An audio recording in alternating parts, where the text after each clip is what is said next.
Good afternoon, everybody. This is Scott DeCamp with CatchMark SportsNet, and welcome to Season 4, Episode 1 of the Van Dyke Mortgage CatchMark Sports Podcast, brought to you by Durgan Insurance Group. We're live from the CatchMark Podcast room in our Whitehall office. I'm joined by two of the other three co-hosts in our spring podcast rotation. Good afternoon, Mr. Ken Byard. Scott. And good to see you. Mr. Tate Stine. Good to see you. The Tate dog is back. Yep. How you guys been doing? Good. You know, it's spring, ready to roll. Mm-hmm. Just got done dealing with this guy for a season, so, you know. So this guy, we'll introduce him in a second. Cody Cater, who was one of our podcast co-hosts during Season 3 in the winter. He's still in the rotation, but he's got some coaching duties to tend to this spring. So he'll make it as a co-host when he can. But without further ado, we'd like to welcome our guest, Mr. Gene Gifford, head men's basketball coach at MCC, among many other titles and responsibilities and roles that he's had over the years. Thanks for joining us on the podcast, sir. How are you doing? Yeah, pretty good, Scott. Thank you for having me. Yeah, that. I'm glad we can make this work out. So before we dive into it, we want to take a moment to thank our sponsors, Grieve Law, West Michigan Joint Divorce, Big Stone Therapies, Green Ridge Realty with Chris Dykman and Sarah Reel, North Grove Brewers, Foundation Systems of Michigan with John Botten, Coldwell Banker with Dave Duesenberry, Scheid Plumbing, Heating, and Cooling. And then a special thank you to our title sponsors, Van Dyke Mortgage Lakeshore. You can find them at 460 West Western Avenue in Muskegon, or give them a call at 231-332-6500. And then, of course, Durga Insurance Group. They're located at 1535 Far Road, in Norton Shores. You can call them Monday through Friday, 9 to 5, 231-744-9106. Please hit those like and subscribe buttons here on the YouTube channel, as well as on our social accounts. And as a reminder, hit us up in the comment section. We already have Sean Hadke in there. He says, afternoon, gentlemen. He always comes through for us. So thanks for joining us, Sean. I think that's the earliest we've ever had somebody like link in, and it has to be because of Tate. Tate shows up, the people show up, baby. You don't got to lie to Sean right now. How much did you pay him for that? Let's just say. Did you use the NIL money? The NIL money from MCC. It's all gone now. You blew that at Ponderosa, didn't you? Sean, he's going to need some of that money back. He needs gas. Really going to be able to make it home. Sean says he's here for Tate, so you got one fan at least. Good to see you, Sean. So, but anyhow, back to our guest of honor, Mr. Gene Gifford, Shelby native and Shelby alum, correct? Correct.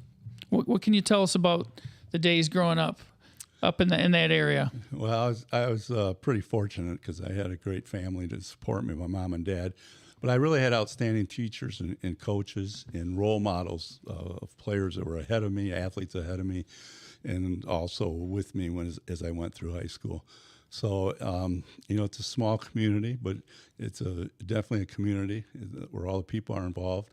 And I started participating in athletics at a young age. It was like 4th, 5th, 6th grade, baseball, football, basketball. But I fell in love with athletics, and I really fell in love with basketball. And I give a lot of that to the credit to Jimmy Darrow. It was the late Jimmy Darrow, who was our basketball coach when I was in high school there. I think I learned a lot of basketball from him, stuff I still use. But I also learned about, working with people and teaching and coaching and so forth.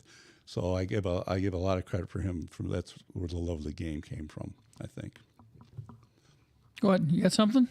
Well, no, I was just going to, you mentioned that community is so tight up there, and they're building a new building up there now in elementary, I think. Yes. And so, I'm excited to kind of see where their trajectory is with the new league and the competitiveness of that, and if, they restore some of that glory that Shelby was known for in the past. So. Yeah, like I said, we were really lucky. I mean, when we went through, that was really kind of the beginning of the basketball program, right. The powerhouse and stuff with Jimmy Darrow, and that's when I was like in, I think, 7th or 8th grade that he came. And we were lucky to get him. I mean, he was All-American at Bowling Green. He was on the an extra or like a replacement person on the 1960 Olympics. So he didn't play in the Olympics, but he would have been one of the next people that they would have used. Wow. So, I mean, and he really came into town and did a lot, and we were very fortunate with the athletes we had going through the system, in the 60s and even after that. And, of course, with the The Griffins were after I, Paul and Kim naturally were outstanding players, but we had other good players, guys that, I looked up to, the Rod Beckmans, the Bill Beckmans, the Dale Griffins, and so forth. But they have went through a pretty rough, period of time lately. I don't think that they probably have the overall talent that they've had in the past, but I think that's true of a lot of schools, small schools and stuff. Yeah. Well, the one thing that I speaking especially from a football standpoint is that we've talked about it before, Field Fortier, he's doing the right things. He's trying to establish a culture. Rick Zulick's always going to be solid. They're going to compete. Brian Wright's, they're going to compete. They're going to always be fundamentally sound. And so at least from those three standpoints, I mean, volleyball's, they're legit and they're doing the right things. And so the right things are happening up there. It's just a matter of, how the high school sports are. It's cyclical and you get the kids and sometimes you don't. But the one thing that I think's always been consistent is the level of quality coaching that's been up there. And stability that went Right, with that. right. I mean, Rick's been there. I mean, I hate to say this, but I remember when Rick was a little kid in Saturday morning basketball game. But, I mean, he's come back there, and I think he's had over 700 victories between girls and guys basketball and stuff. It's crazy. And he's done an outstanding job giving it stability. Brian Wright's the same way. And I think if you get that stability with coaches, it really helps. Goes a long way. Now, was it 71, 72 when they went back-to-back? What years were those? Yes. So, because one of those years they had a basketball title and a wrestling title same season, Yes. state titles. And I think it was the first year. I think it's when Kim Griffin was a senior. Yeah, And then Paul Griffin was a senior the next year. yeah, So. man.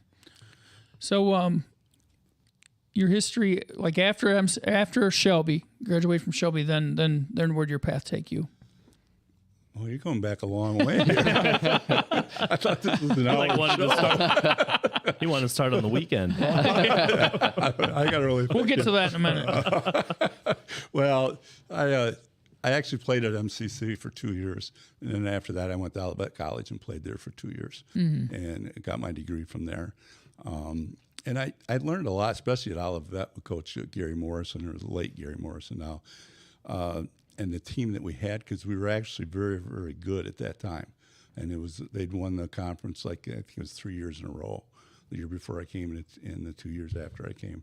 But the team was a true team, an outstanding team that played together, that got along and respected each other. And so I think I learned a lot about just the team aspect of things. I mean, besides what I learned from basketball from the head coach.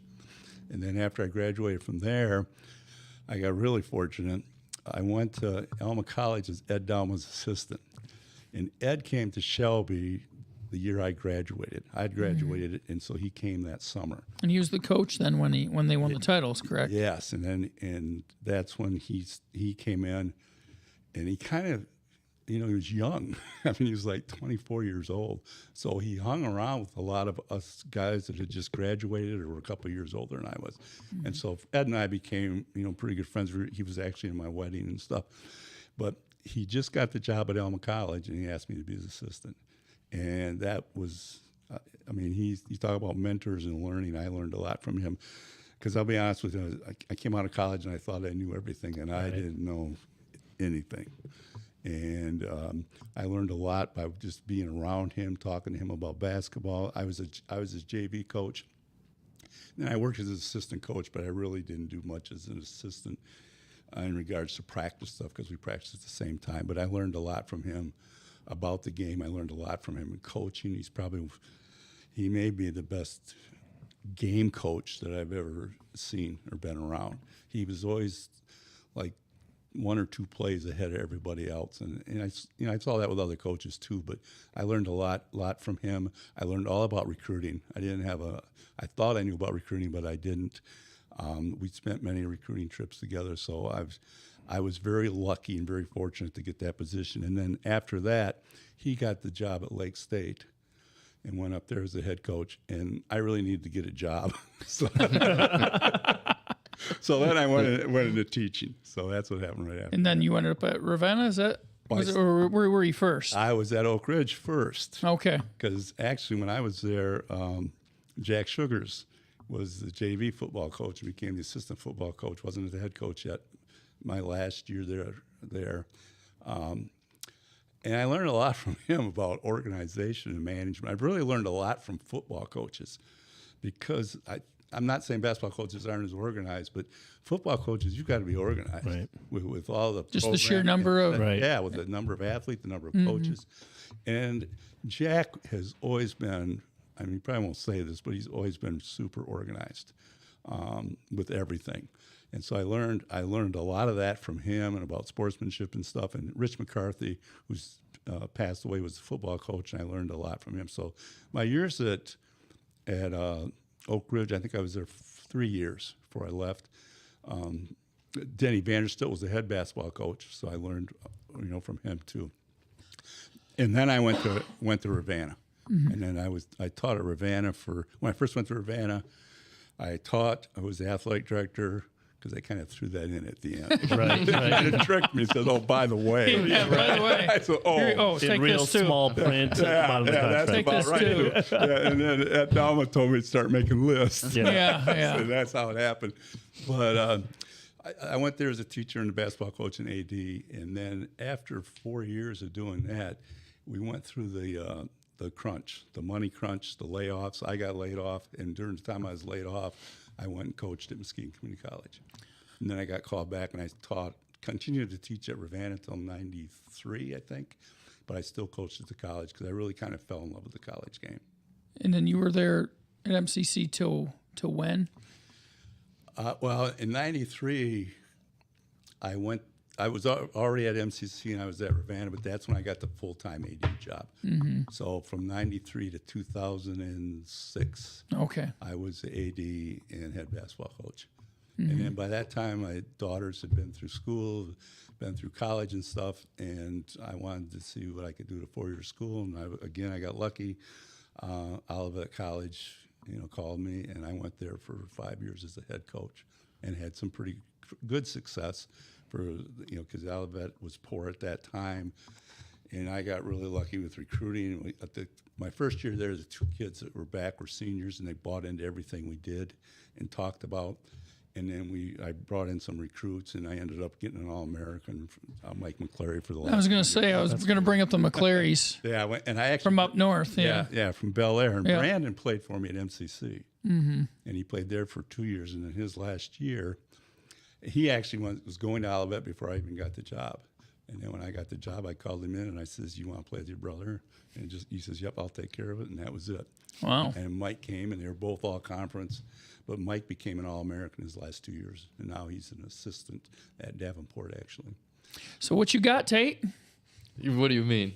Because Are you gonna step in and kind of help coach out like that? Or I don't even know. You got a twin brother? Are you gonna grow another 6, 7, 8 inches? Gosh, that's another one. You've seen my father. Gosh. 5'9", looking Italian, but he's not. He said he might have touched the box on the rim one time. He said that was right before his head pulled up from the pillow. No, I got nothing. No, but on a serious note, Tate, what was it like? You played for Coach Gifford this year. What was that experience like for you? So I've only had. I'll be careful. Right. I was gonna say, if you're considering a return, you Yeah, better I am choose your considering words it. wisely. Best coach ever. No, you can be honest. No, being honest, he is definitely one of the best coaches I played for, if not the best, because I've learned a lot from him. And he just talked about how when he was younger, and especially in consideration with basketball, he said how he thought he knew everything, but he didn't. I'm in the same boat, and I might be thinking about coaching my future too, but just as playing for him and, going practice-wise, game-wise, I've learned a lot as it is, and I think I definitely need to keep an open mind because those many years in coaching, there's probably a few games that he's not or that he's won and a few things that he's learned. So I'll probably return. Definitely. Don't worry. Okay, good. And I'm just glad I have gotten to play for a guy with such prestige and that has a resume like he does. So with all those the coaches and mentors that you've been around, like Coach Gifford teams are what? Blank. Fill in the blank. What do you hang your hat on?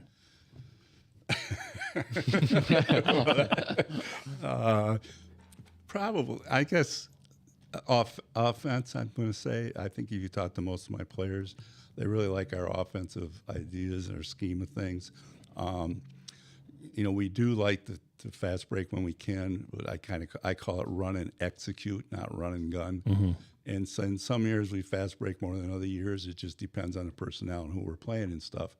And how many, this year we entered into the picture a lot was how many guys we had because we got hit so much by the injury bug. But, if you go back and you talk to, there's some teams that average like 90-some points a game. Some of us because of the fast break. And the other thing is on the offensive end, we do teach a lot of freelancing. You can freelance, but here's what you got to read. So it's kind of like I think it's the football coach in me a little bit. I think you have to make reads, just like you taught in defense. You read the guard, read it, that read. So we kind of work with, you got to read the defense and what they're doing. And sometimes that takes a little bit longer. And sometimes it's harder for some individuals to do that. A lot of times guys will go from point A to point B, but they really don't know how to get there.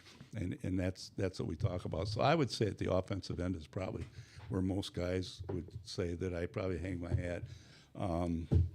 Defensively, we usually just play man-to-man. We usually press a lot. We didn't this year. We weren't that good pressing team, I didn't think.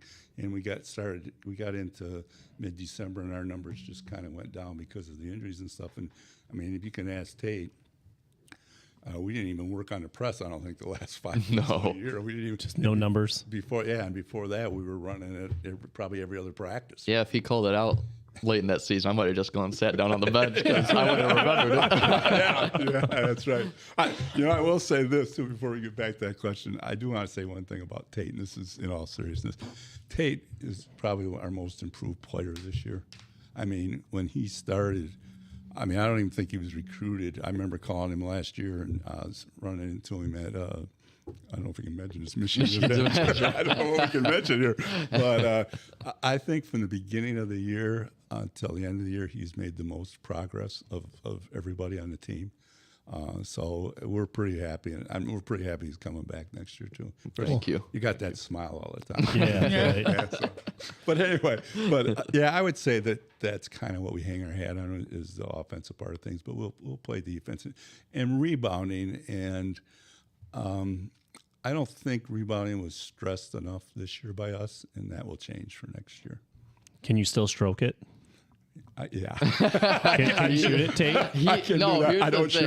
Here's the thing. He'll come by, he'll get the ball on a rebound. Someone will yell at him to shoot it. No, he's just going to throw it over his head. A little flashy pass. Yelling at him to shoot it. He will not shoot it. Oh, really? I don't know if it's because he doesn't want to embarrass anybody or if he doesn't want to embarrass himself. I think he's right on the first time. That's what I figured you'd say. You can't get beat by an old man on a horse. Right. Come on. Hey, I know you guys are fragile as it is. You don't need him whooping your tail. I know that bank shot's open. Do you do a Coach Gifford impression? Oh, no. No? Oh. After next year. Ask me when I'm done with my associates. Fair enough. No, but in all seriousness, too, with Tate, because we see it here, great teammate. Like, he's going to do whatever it takes, and handle any job. And he's going to be accountable for any mistakes made or anything else that, he goes out, I'm just trying to get better, and has a great attitude all the time. So Well, I appreciate it. Thank you. Yeah, and I think that accountability is something that I think is more important now than ever, because I really think people are not being held accountable enough. I don't want to be negative, but that's one thing I've tried to instill, and I will continue to instill in the players, is that they're held accountable for what they do, whether it's on the court or in the classroom or with the decisions that they make. So I think that is a key. And I think Tate has been very accountable with everything. No, on that topic, too, of accountability, it was on our list of things to talk about. But if you look at the NCAA men's tourney, if you look at someone like Tom Izzo, he might not be for everybody. People think he's too rough and just loses, just too intense, whatever you want to call it. But he holds those guys accountable, and I think by and large they love playing for him because they always come back and everything. But where do you come out on that in terms of maybe his style and as far as holding people accountable and that kind of stuff? And I know there's different ways to do it, different styles, but well, I don't think I have his style. Have you ever been to one of his practices? I'm a big I mean, I'm a big Michigan State fan, and I'm a big Tom Izzo fan. I think everybody knows that. I think you're right. He does hold players accountable, and he's a disciplinarian, but they all love him because I think he treats them fairly from what I can tell. He's fair with everyone, and how he treats one person may be different than another one, but he's still fair to that individual, if that makes sense. And he does hold him responsible for things, and he works with them on it. And that's why, I mean, right now, if you watch their game yesterday, their defense is getting just better. And, you know, that's what got them through to those 2 rounds is their defense. I mean, they held Marquette to 60 points. Yeah. So a lot of people talk about the plays they made at the end, and they made the plays at the end, but look at how many were defensive plays. I mean, the big kid came off the bench, blocked about 4 shots or got 4 rebounds and blocked a couple shots and just said, you're not scoring. So I think that's part of his accountability throughout the year. If you watched him early in the year, they weren't quite playing that type of defense.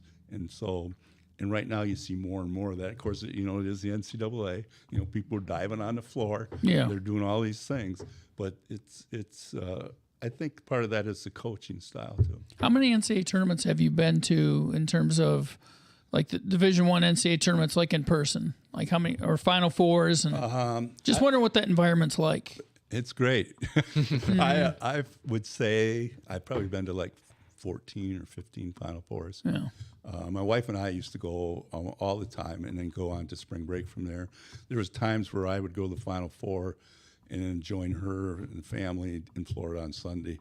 I've been at some championship games, but I'm kind of now at the stage where I prefer to just go watch them in front of a TV or something like that. Yeah, nothing wrong with that. And the semis, you know, semis are really good. But the whole atmosphere of a Final Four is unbelievable. I tell people, if you don't have a ticket to the game, go anyway.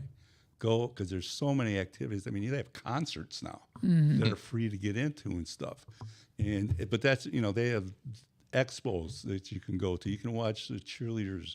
You can watch pep rallies. You can do all this. And you just see all kinds of people. To an extent, the Big Ten tournament's that way. I've gone to quite a few of those, like especially in Indy. It's a great place to have it.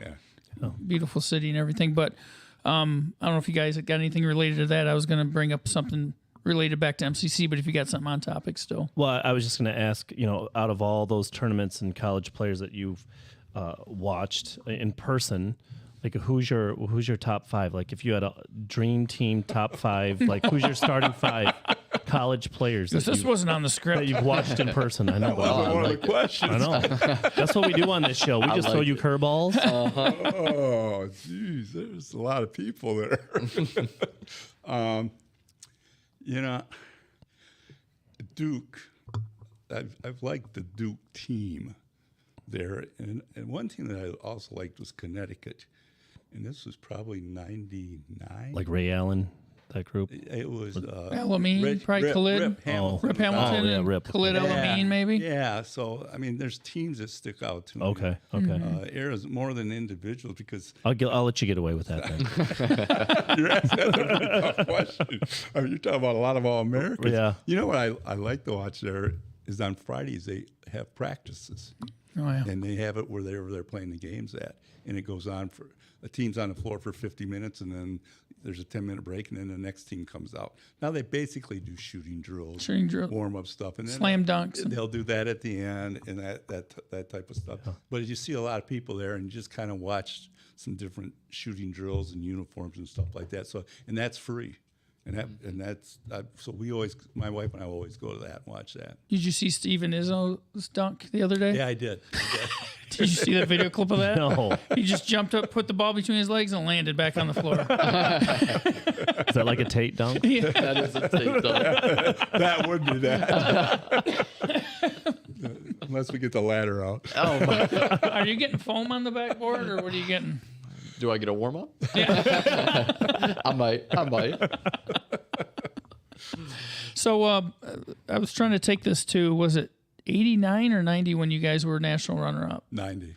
Okay, because it was 89, 90 that year. It was 1990. Because a couple, well, at least one local, Dave Osborne was on that team, Yes, and then of course Dwayne Shears. Yes. You know, and they were high school rivals and everything. How What memories do you have of that season? How fun was it to coach that team? That's I enjoy coaching all teams, but that group was really, I think, unique.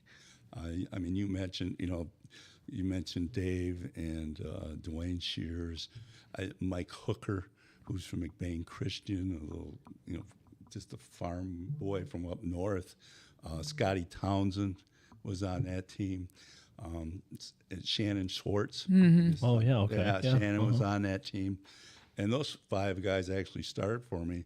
But then our 6th, 7th, and 8th man was Brad Richards, who to this day will tell you he should have started. But that's okay. And Scott Southland, who was outstanding, actually went to Arizona and made it as a walk-on football player at Arizona. Wow. And then Adam Visser, who passed away of Lou Gehrig's disease. And those 3 guys off the bench could have started for most of the teams that we played. What's really funny about what I always remember was Pumford on that team too, or not? Yeah, Brian was on it, and then Dwayne Robinson was on it. Tim Mitchelson was on it. Oh, yeah.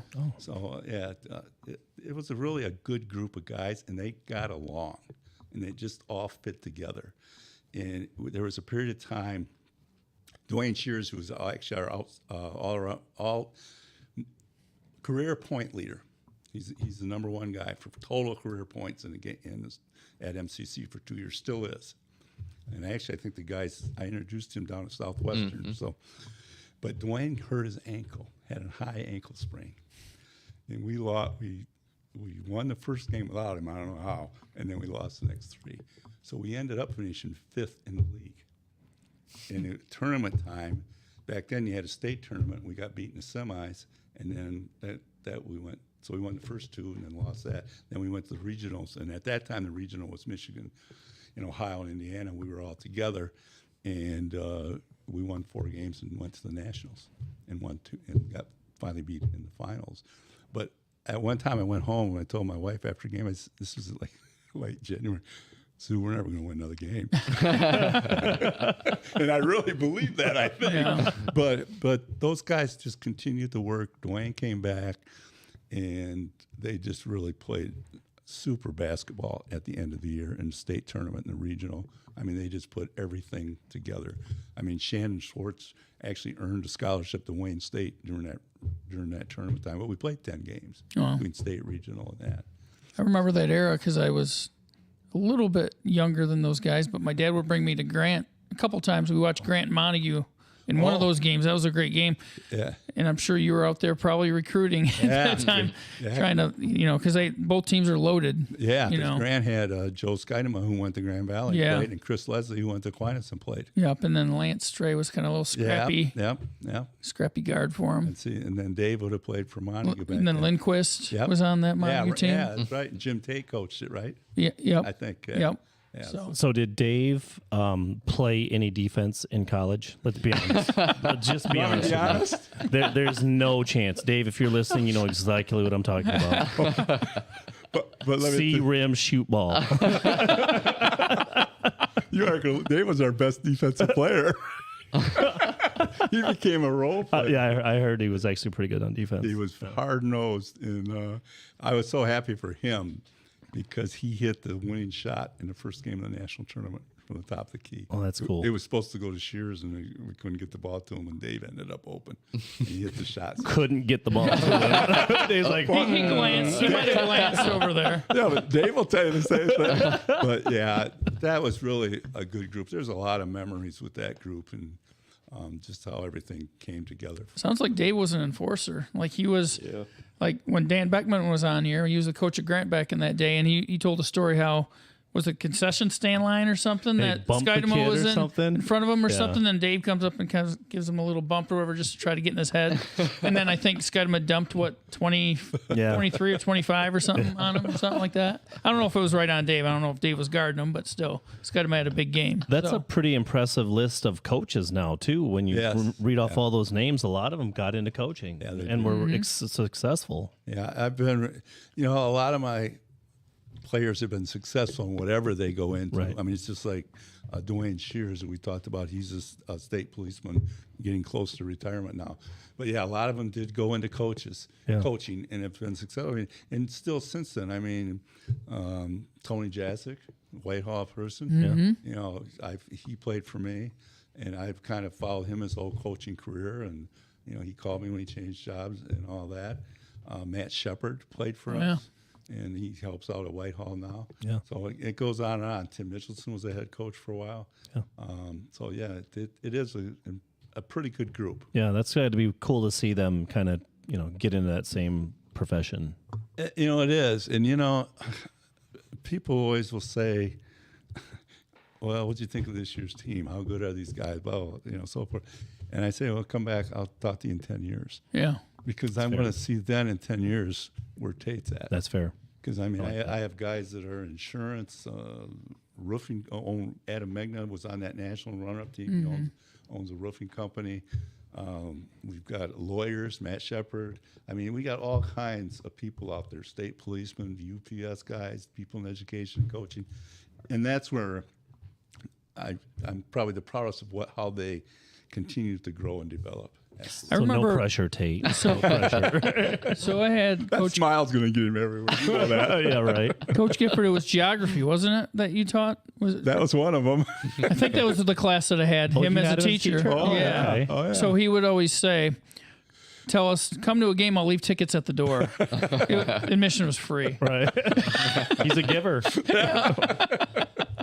You know, I enjoyed my time at Ravenna, and I don't know if it's because it's a smaller area like Shelby or community, but I really enjoyed my time there teaching, not just coaching AD, but when I was still coaching at the college and teaching there, and the people that influenced me there. I mean, Scott, you played for Dusty Fairfield. Yeah. Dusty and I used to have some really great talks in that coach's office in the old locker room, and I was coaching at the college, and he was coaching football. But we talked about a lot of things. He can. I mean, people that don't know him. He has some deep discussions. Yes, you know? Yes, and he talked about working, you know, with the kids, with the student athletes. Yeah. No, and so along those lines, just where I'm going with that is I want to get to the Sophia Wyard thing, because were you at Oak Ridge when she was coming through? Yes. Because what I want to get at is you have those success stories as well of kids that you've maybe been around through teaching or admin or whatever, and just to see them go on and have that wild success like they have. I mean, how neat is that? But if you look at her case specifically, and if you look at Muskegon area basketball for girls, you've got her facing Jordan Walker from Mona Shores at 6:00 tonight. That's ESPN 2. I know I want to go home and watch it. Yeah, you guys probably going to try to get to a TV. Yeah. And then there's obviously Eliza Winston, a Muskegon alum. She's also, I think they're playing right now possibly. Yeah. But how cool is it just to see that success she's having, and then how much of that could you kind of maybe project or see that could be coming for her? Well, it was really interesting because, and again, I was lucky. When I was at Oak Ridge, I was part-time AD there, and she was, I think Sophia was a freshman and sophomore. Mm-hmm. I know her senior year, I wasn't there. I was at Aquinas coaching them, but I went and watched them play. But she is such an outstanding person. I mean, everybody talks about how good a basketball player she is, and she is. And when she went to Toledo, I was really happy. I thought that was a great choice for her. I think that's the level that she could really excel at. But she's such a good person and a good student. And so I'm really happy for her. She was a heck of a softball player, too. I don't know if everybody knows. She's the real deal all the way around. Yeah. Well, all the way around. You know, when we asked Jack that same question, like who are some of the athletes at Oak Ridge that kind of set the bar, out of all of those, he mentioned her first. Like she was the one who like put in the work, and kids saw her doing all the things that needed to be done and the extra stuff. And he kind of really put her at the top of that pinnacle. Because I think she was the athlete of the year in 2017, the student athlete for the Hall of Fame. I think she was, yeah. Because I can remember that. But I also, when I went to Shores. I was teaching at Shores. Actually, I was at Oak Ridge as a part-time AD. I was teaching or coaching basketball at Shores, and I knew Jordy Walker, knew the whole Walker So family. The worlds collide again. Right. Yeah, and Jordy, it's the same type of person. This is the Gene Gifford grudge match tonight. It really is, right? No, you know what? I hope they both win. But I mean, Jordy was the same way. Yeah.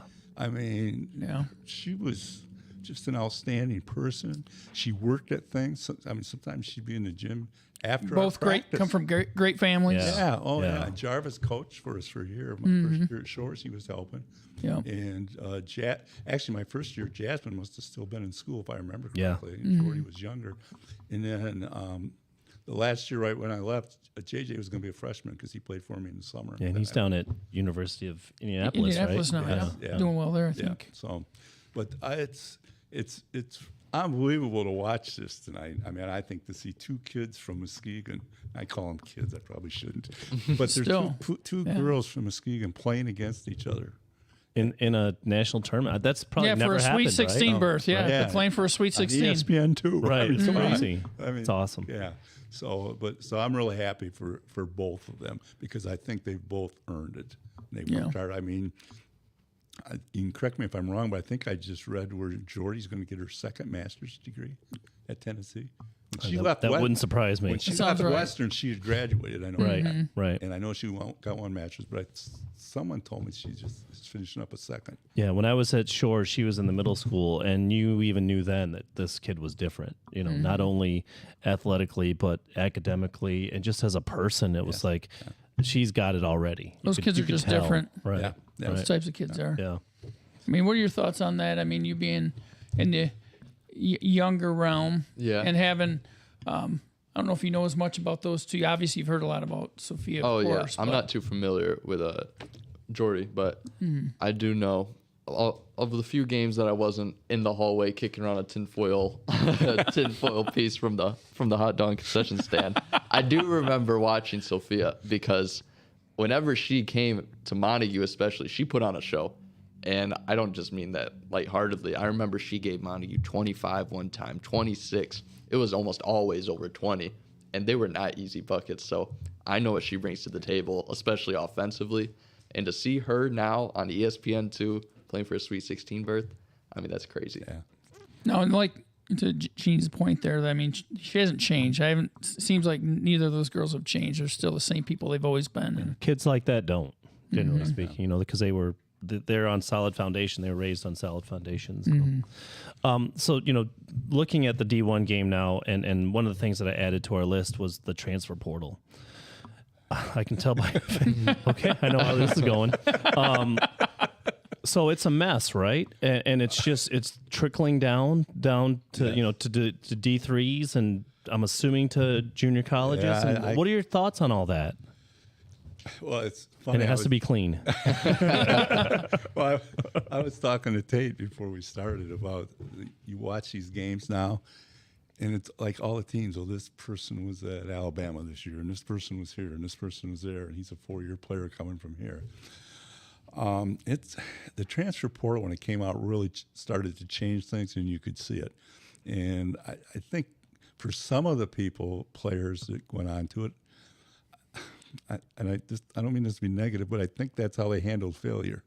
I'm not talking about the guys you see now, but other people that have gone on there. It's because they haven't made it at the school that they're at. And should they stay or should they leave? But that enters into it. Well, now you see the outstanding players just changing at the end, and a guy can build a program by just taking portal people, basically, and other people don't. And that's one thing that, you know, with Izzo, I mean, he's gotten Tyson Walker came from the transfer portal, and Joey Hauser might have because he came from Marquette. So sometimes those places are. It's not good where they're at. I mean, sometimes kids go somewhere, and they deserve.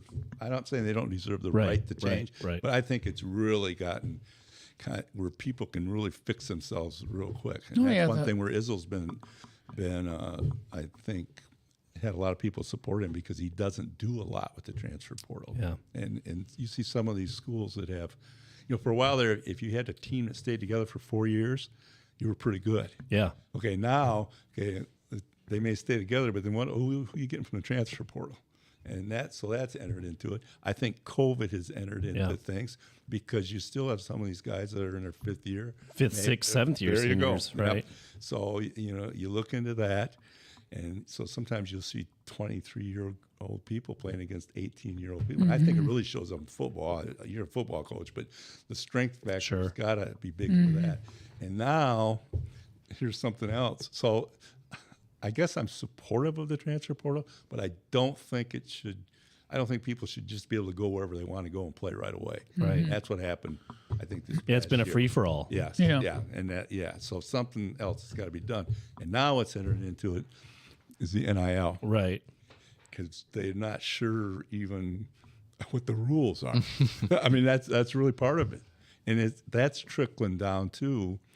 I mean, Division III, I don't mention schools, but I know some of them have NIL money. Yeah. Well, and I mean, the NCAA does have a real conundrum. Like, they need to tighten all that up, and the NIL is getting out of hand, and kids have so much leverage now, right? That they get into the portal, not necessarily just to go somewhere, but to leverage their NIL. Like, what are we doing? You know, like, we got to get a handle on all this. And I just can imagine it would be frustrating for especially veteran coaches that want to build programs the traditional way to have to endure what's going on right now. And I know you mentioned Izzo kind of resists that, but at the same time, his two leading scorers are transfer portal guys, with Tyson Walker and Joey Hauser. But yeah, he'd rather have it the other way, the old way, where you build through that. But yeah, I agree with you too that maybe make it a little more difficult, or maybe where it's not immediate eligibility or whatever it is, where you can't just on a whim, okay, I'm leaving, I'm done. Yeah. And that's that's like I think Joey Hauser's a pretty good. I don't know him, but he left after his freshman year. I looked at that different than these guys that are somewhere for 4 years. 100%. Now I'm going to go play here. Like a rental almost. Yeah, because it first started off, if you could be a grad student, right? And your school that you came from didn't have to offer that one. Now Yeah. it's all different. Right. So I think it's changed recruiting. I think it does trickle down, and I think the NIL trickles down. Have you felt that yet? Any of that trickle down? Does it get down to that level that you're at? When I was at, no, not really. No, I don't think so. Well, in a way it does, because some kids will go play to a junior college first. So sometimes, I mean, Tatles, Henry Ford. I mean, how many Division I players did they have? The one kid signed with Oakland. Yeah. And so if you can get all those transfers, so some of them may be in the transfer portal, but some of them may just come down to a junior college. All right. Okay, so I think it's affected that way. At Aquinas, I mean, you got to the point, because at Aquinas I was the associate head coach there for 5 years, and you had to look at the transfer portal. Okay, so now you're recruiting high school kids, you're recruiting AAU kids, you're recruiting transfer portal kids, okay? And so it all enters in, and JUCO kids. Mm-hmm. So you I think it does affect it. Where can I get some of these kids? Yeah. I'm going to flip this question to you, because you have a son who's a sophomore who, college prospect, be it, football, whatever. So he thinks.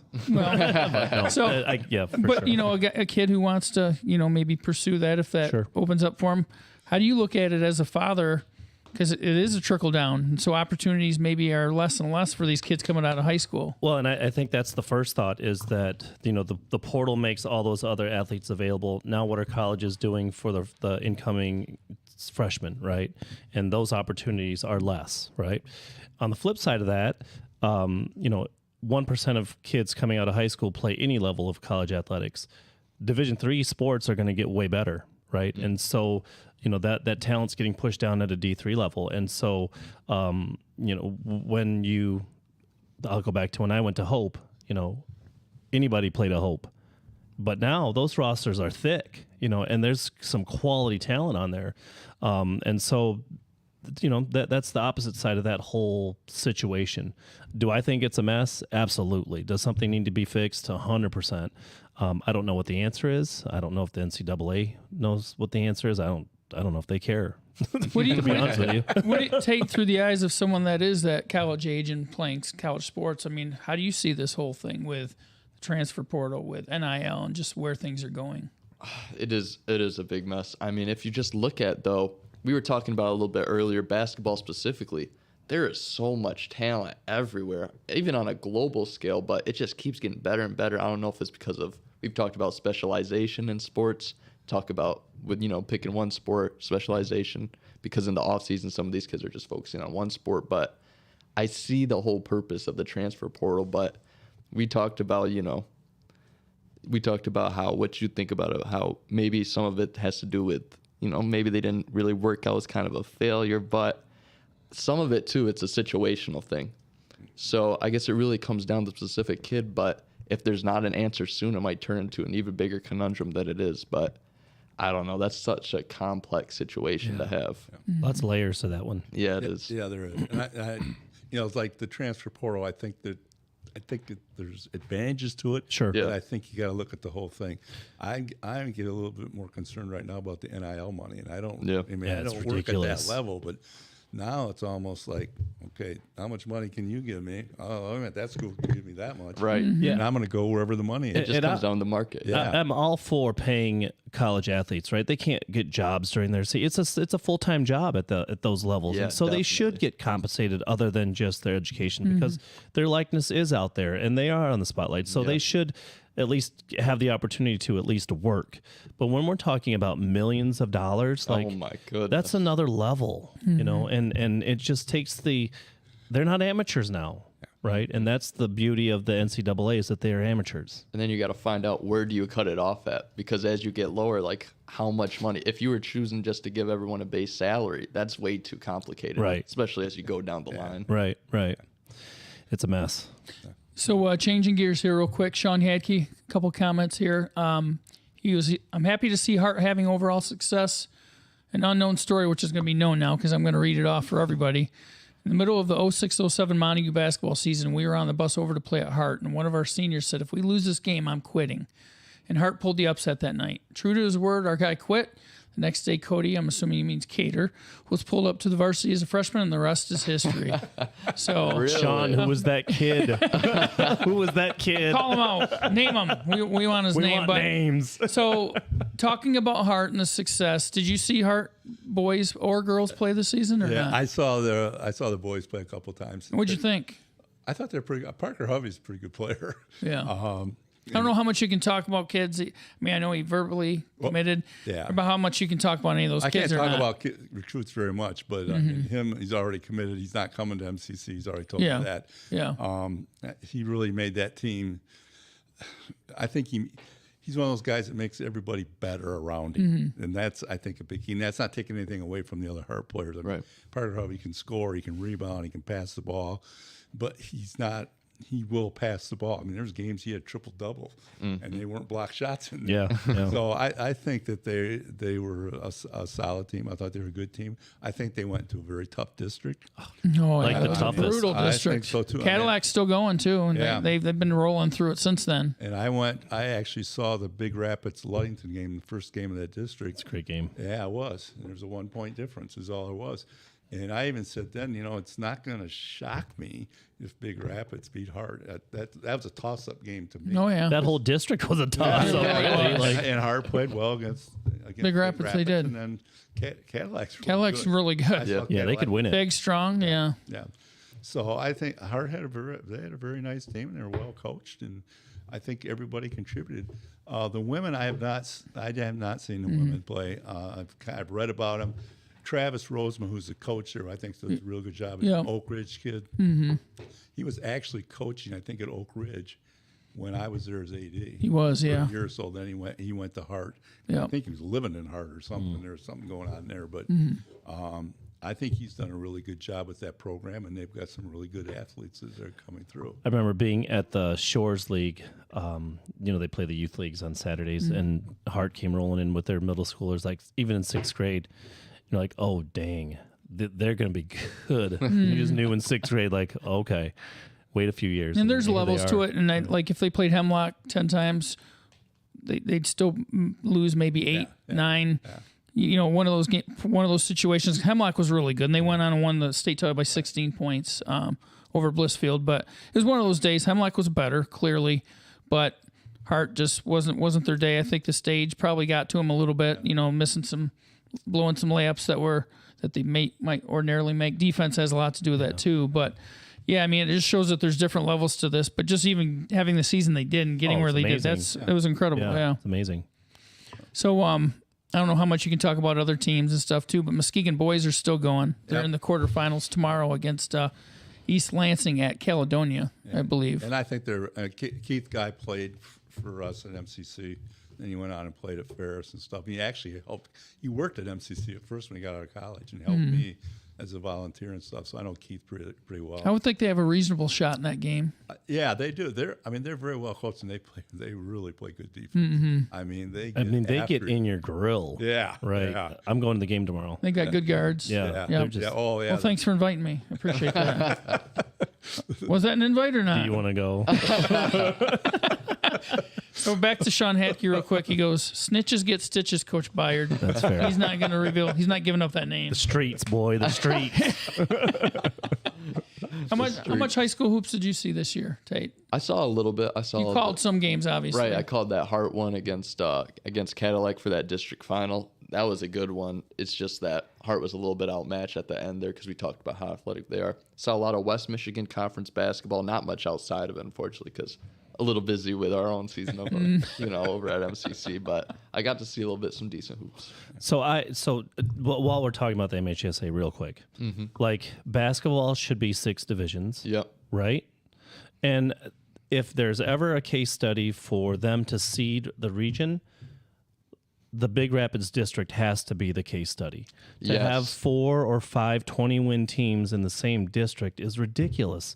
And so why can't they go 1 through 28 and seed a region and figure it out from there? Like it takes one more coder to plug in an algorithm and they'll figure it out. Like, let's make it the best possible situation for kids, because there's no reason that Big Rapids district should have happened. There just isn't. And how many more kids does Cadillac have or Big Rapids compared to Hart? Huge. It's crazy. Probably 834, 840 students compared to 408. Something like that. Double. I don't understand why the BCAM doesn't push to have 6 divisions. I just don't get it. Yeah. Do you think there is a specific reason why? I mean, I think I have my own theory. Yeah. They want all the games to be at Michigan State in one day, and you can't do that with 6 divisions. And they could maybe even go to 8 like football.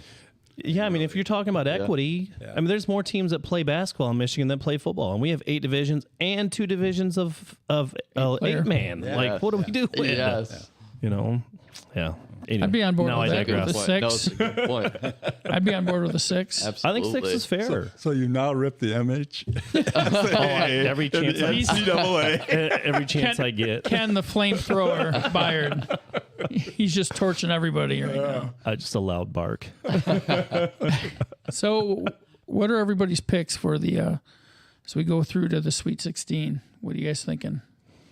Is your bracket's busted, right? Oh yeah. Yeah. Well, I got the Zags to win it all. Do you? I have Alabama in mine, so I got a chance. It's a good pick. I mean, they look good. Yeah.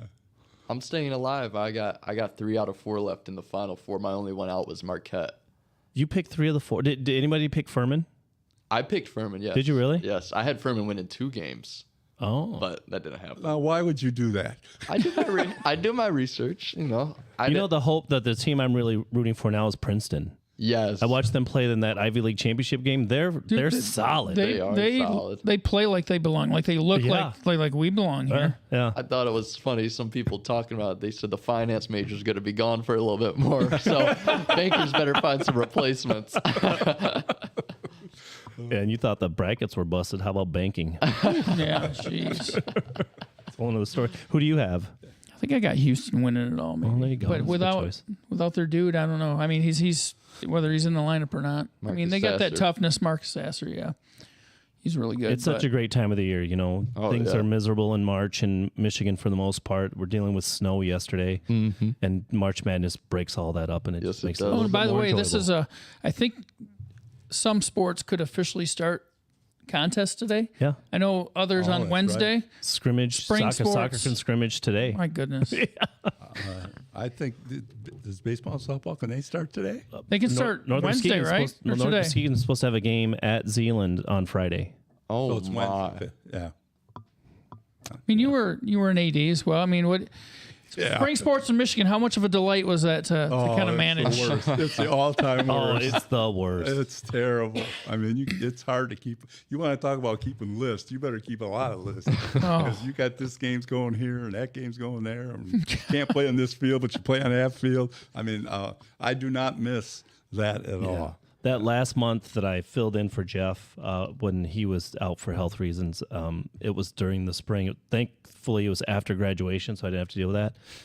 But I did all the scheduling, and it was the worst spring for baseball ever. And I'm just like, I don't know, like, where do we play? Do we not? Who do we call? Blah, blah, blah. Jeez, it's like, get this over with. And then you're told by the director of officials, well, I can't give you any umpires on Tuesday. If you're going to play any JV sports, you got to play it on this day. Right. Yeah. I mean, it's just maddening. Yes. Yeah. So we got about 5 minutes left or so. Best stories from the season relating to Coach Gifford or not? Oh, there's a couple stories. Some I might. No, there's a. Use your discretion. I trust you. No, yeah, you should. You should. I'm trying to think of. I don't. We had How some. about some of those trips to the UP? Because that's the thing I my wanted. goodness. Because you guys got put in that different division, the Northern Division, correct? And you went north, all right. Yeah, we did. To where? Oh, What was the it furthest? it was in Escanaba, Michigan. It's Bay College, who also was the 1 seed. So it's not like you were going up there to, get an easy W. Yeah. And they played a man defense, and it's kind of, they pressure out towards half court, and they don't let you breathe really because they're trying to push you towards the baseline trap. Just pass out of it. No, everyone's 6'9" on the team. They got full beards too. All of them? Yeah, well, they only had like 2 or 3 Yoopers. I don't know where the rest of them came from. Transfer portal. Yeah, transfer portal. But that trip was From awful. Wisconsin. What, 7.5 hours? Yeah. So did you play Lake or go Gibbet County Community College or? No, but that's just kind of in the same area. Yeah, Go across the bridge yeah, and take yeah. a left. Yeah. but actually, that was an overnight trip for us. We went out the day before. Thank the Lord. Yeah, and we did that to Alpena too, because that was one of our trips. Yes, but 7.5 hours. I mean, I need more than 24 hours to get my knees right after Yeah, that no one. kidding.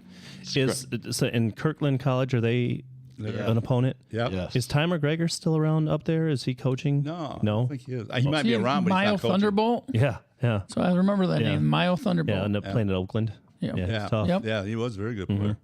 Along with Jay Smith was also Mayo. Yep. You State's all-time you're probably leading tight with scorer. those guys, aren't you? So I actually played against McGregor the year after they won the state title. Right. I was a sophomore and he was a senior, and so that year I had a chance to defend him or at least try to. So yeah. Their team, They had Dennis Kahn when their playing teams for never ran into the Timberwolves for a little while. their teams never ran into like Chris Webber, did they? One of them, or They different would've been too divisions, small, different yeah. classes, Small, too yeah. small. Yeah. Yep. Oh, I do remember something. Finally, our assistant coach Omar Jones. He's an active participant in practice since 8 guys got injured, and we were down to almost 5. But he one time he started talking a little bit crazy to our student assistant coach JT Johnson, and next thing we know, I walk in. And everyone's seated on the bench, and even coaches over here watching. I'm like, what is going on? They're one-on-one-ing for money. Money. Say the money part. They were playing Billy, for we fun, need to get really. rid of that part. I mean, they were playing for what? For dinner. I actually think that's what it was, but I mean, you get per diem, right? That's on the up and up. Yeah. So they were playing, and oh my gosh, trash talk the full thing. Omar Jones is what, 40 Probably 40. 40 on the dot. So I just thought, I didn't know if it was going to be competitive. I know he was a hooper. He played for MCC. Oh, he played very well. Yeah, Yeah, he he was a real good he team. was the real deal. And JT, he can hoop a little bit too. But I walk in and JT's down 3, and they're playing to 7. He beat him. He beat him, and JT did not hear the end of that. So they for the rest of stopped the season. practice so these guys could play. After practice. It was after okay. practice. It was after practice. I think Coach Jones stripped down to his white tank top. Oh my goodness! I think we're going to end it on that one right there because the NCAA is going to be knocking on Coach Gifford's door anytime now. But before we sign off on this episode, let's thank our sponsors one more time. Grieve Law, Big Stone Therapies, Greenridge Realty with Chris Dykman and Sarah Reel, North Grove Brewers, Foundation Systems of Michigan with John Botten, Coldwell Banker with Dave Duesenberry, Scheid Plumbing, Heating, and Cooling, and then our title sponsors, Van Dyke Mortgage, Lakeshore, and Dirk Insurance Group. That'll do it for Season 4, Episode 1 of the CatchMark Sports Podcast, the first podcast of the 2023 spring sports season. Thanks again for joining us, Coach Gifford. Hey, thank you for having me. I really enjoyed it. Yeah, certainly. And we'll see you guys next week for Episode 2 of Season 4. Thank you very much, everyone.